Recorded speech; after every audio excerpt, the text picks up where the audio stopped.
गुनाह सगीरा और गुनाह कबीरा, ये दो एक ऐसी इस्तिलाहात हैं जो हमारे माशरे में बहुत बोली जाती हैं। अरे ये सगीरा गुनाह माफ़ हो जाएगा, इसकी थोड़ी पकड़ होगी। ये कबीरा गुनाह है, इससे बचो। अरे कौन सा कबीरा गुनाह है ये? कबीरा गुनाह तो शिर्क होता है। बहुत सारी बातें कही जाती। मेरे भाइयों, कबीरा और सगीरा गुनाह को समझने के लिए ये एक ज़ाब्ता समझ लो जो हमारे बड़ों ने, हमारे फुक़हा ने हमें बता दिया है।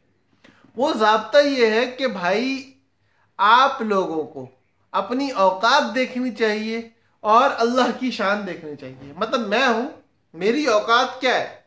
बहुत छोटा सा इंसान हूं। अल्लाह ने इतनी बड़ी दुनिया बनाई, इस इतनी बड़ी दुनिया के गिर्द इतने सारे प्लैनेट्स मौजूद हैं। उन प्लैनेट्स का मरकज सूरज मौजूद है। सूरज और दुनिया का कोई तनासुब नहीं, फिर मेरा और दुनिया का कोई तनासुब नहीं, तो मेरा और सूरज का तो तनासुब मुमकिन ही नहीं। फिर सूरज बहुत छोटा है, हमारी मिल्की वे बहुत बड़ी है, और इस तरह बहुत सारे और सोलर सिस्टम, बहुत सारे और प्लैनेट्स मौजूद हैं। उन सब के बीच में बैठा हुआ मैं एक इतना सा आदमी, और वो नाफरमानी कर रहा है उस जात की जो सारी कायनात की बनाने वाली है, जो अल्लाह है, जो रब है, जो रहमान है, जो रहीम है, जो अजीज है, जब्बार है, मुक्तदिर है, हकीम है। ऐसी जात कि जो इस सब के बनाने वाली है, इस सब के ऊपर अपना कब्जा जमाने वाली है, और इन सारी की सारी मखलूकात को पालने वाली है। हम लोग जब गुनाह करते हैं ना, तो अपनी औकात में रहते हुए उसकी नाफरमानी करते हैं। अब गुनाह सगीरा और गुनाह कबीरा को समझो कि जब इंसान अपनी औकात में रहते हुए रब की नाफरमानी करे, तो रब की जिहत से देखेंगे तो इतने बड़े के सामने जब इतनी सी चीज नाफरमानी करती है तो उसकी कोई औकात नहीं होती, वो सगीरा हो जाता है।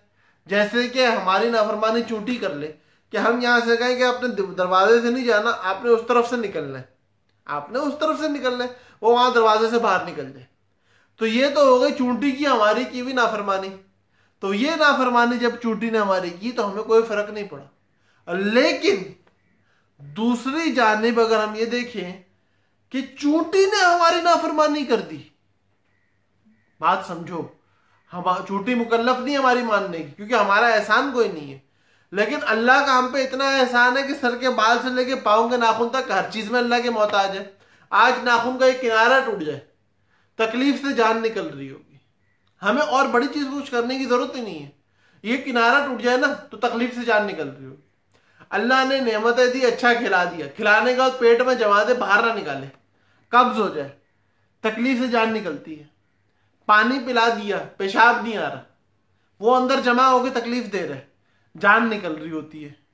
हमें अंदर बातनी कोई फोड़ा फुंसी हो जाए, जिसको कैंसर कहते हैं, हमारी तकलीफ से जान निकल रही होती है, हालत खराब हो जाती है। तो अब हम ये थोड़ा जहन लगा के सोचे कि हम अपनी औकात में रहते हुए उस शान वाले की गुस्ताखी कर, अल्लाह की जिहत से सब सगीर है। अल्लाह को हमारे गुनाह सवाब पे कोई ताल्लुक नहीं है। अल्लाह तो इनाम देगा, अल्लाह तो नवाजेगा। इसीलिए अल्लाह कहता है कि जब मेरे पास तुम कोई नेकी करके आते हो ना, मैं 10 गुना देता हूँ। माल खर्च करते हो मेरे नाम पे 700 गुना देता हूँ, फिर जिसके लिए चाहता हूँ और बढ़ा देता हूँ। ये तो अल्लाह का काम है ना, वो अल्लाह का काम है, अल्लाह को करने दो। हमारा काम क्या है? हमारा काम ये है कि हमारे जिम्मे जो काम लगा है उस काम को अच्छे से करते हैं। मेरे भाइयों, गुनाह सगीरा और कबीरा दोनों होते हैं। हर छोटा गुनाह जब इंसान ढिठाई के साथ करता है तो वो कबीरा बन जाता है, और हर बड़ा गुनाह जब इंसान में निदामत पैदा कर दे तो वो सगीरा बन जाता है।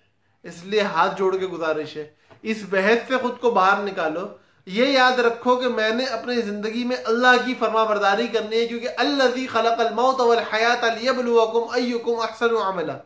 क्योंकि अल्लाह ने जिंदगी और मौत का निज़ाम बनाया है तुम में उस लोगों को देखने के लिए, जांचने के लिए, उनका इम्तिहान लेने के लिए तुम्हारा, कि तुम में से अच्छा अमल करके कौन आता है।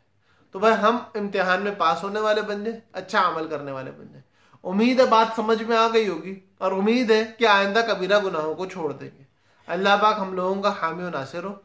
अस्सलामु अलैकुम व रहमतुल्लाहि।